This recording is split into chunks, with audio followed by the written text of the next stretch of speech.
Bonjour, je m'appelle Stella Richard, je suis en master de ingénierie économique et je suis actuellement en alternance au CEA Grenoble. Le CEA Grenoble, c'est le commissariat à l'énergie atomique et aux énergies alternatives. Il est situé au polygone scientifique, il a été créé en 1956 et il possède un statut un petit peu particulier puisque c'est un EPIC, un établissement public à caractère industriel et commercial. Donc sur le site de Grenoble, il compte aujourd'hui à peu près 2500 chercheurs et techniciens. Le CEA Grenoble comporte 4 directions et je fais partie de la DRT, la direction de la recherche technologique, aussi appelée CEATech. CEATech a pour mission de produire et de diffuser des technologies pour en faire bénéficier l'industrie et donc il assure un pont entre l'industrie et la recherche. Moi je travaille à la direction des ressources humaines, la DRH de la DRT, plutôt dans le pôle GPEC, donc gestion prévisionnelle des emplois et des compétences, et le pôle prospective. Donc mes missions sont tournées autour de la rédaction d'une note GPEC, donc j'ai pu participer à cette rédaction-là, la rédaction d'un rapport RH sur des données de 2012 à 2020 et l'étude du capital humain à travers des tableaux de bord et des données RH.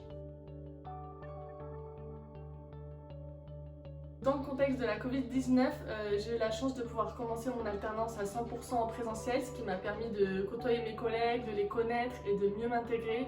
C'est sûr que c'était plus facile que si j'avais commencé en 100% à distance. Et puis depuis octobre, on a été forcé un peu à travailler en distance. Moi, j'ai aussi eu la chance de pouvoir me déplacer 2 jours sur 5 sur site. Donc ça permet quand même de garder un lien avec le bureau qui pour moi est assez essentiel.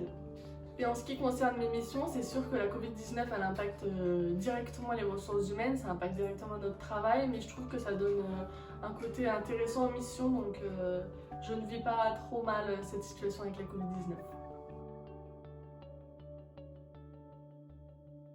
Les cours du MD ingénierie économique qui sont directement reliés à mes missions, c'est essentiellement les cours d'informatique, tout ce qui est traitement de base de données, traitement de données sur Excel, etc. c'est la base. Surtout en ressources humaines, je travaille essentiellement sur Excel. Et je dirais aussi les cours qui touchent plutôt au tableau de bord, même si moi j'ai des tableaux de bord qui sont pas vraiment reliés à la finance, mais plutôt reliés aux ressources humaines. C'est des cours qui m'ont aidé également. Mes forces en entreprise, ça va être essentiellement l'informatique, puisque c'est aussi la force du master IE. Donc c'est vrai que ça permet de faire ses preuves rapidement, de savoir manier l'outil informatique et former des tableaux de bord assez facilement. Et je dirais que mes faiblesses sont plus tournées, donc du coup côté formation c'est plutôt le fait qu'on a peu de cours en ressources humaines. Pour avoir une alternance en RH c'est plus compliqué, même si on se débrouille sans, mais ça reste quand même une faiblesse de ne pas avoir cette base théorique en ressources humaines qui accompagne le master. Donc la grande difficulté au CEA, je dirais que c'est le nombre d'acronymes et le jargon scientifique qui est utilisé. C'est vrai que les RH elles sont très reliées au projet scientifique du CEA et donc il faut vite s'acclimater aux acronymes, aux termes scientifiques et techniques qui sont utilisés en termes de labo, institut, etc. Ça met un peu de temps à se mettre en place et c'est une des difficultés que j'ai rencontrées.